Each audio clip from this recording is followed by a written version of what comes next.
In the gray of early afternoon, the canoes drew up to the shoreline of the island. The paddles were stowed.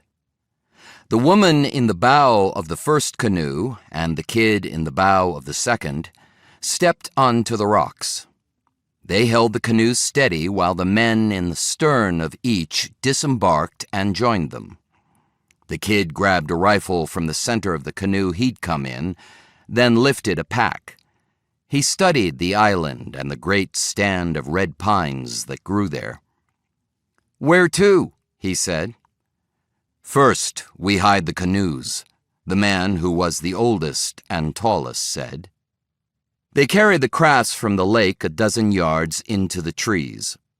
The tall man in the lead and the woman with him set their canoe behind a fallen pine, and the kid and the other man did the same. "Want to cover them with boughs or something?" the kid asked. "Break off boughs and someone will know we were here," the tall man said. "This'll do." They returned to the shore where they'd left their gear. The kid grabbed his rifle and reached for a pack. The woman said, "I'll carry that. You see to your rifle."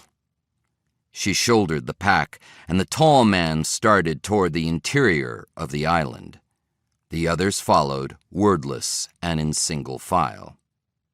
On some maps, the island was called by its Objibwe name, Miskomanag.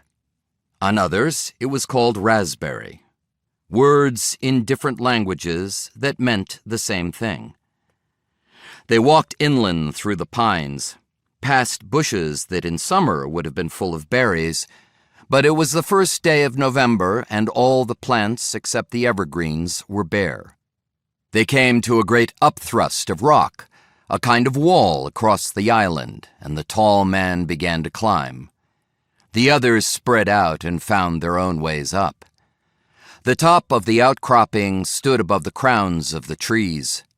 From there they could see the whole of the lake, a 2-mile-long, horseshoe-shaped body of water, 3/4 of a mile across at its widest point. The water of the lake was the same dismal color of both the sky above them and the rock outcropping on which they stood, the gray of despair.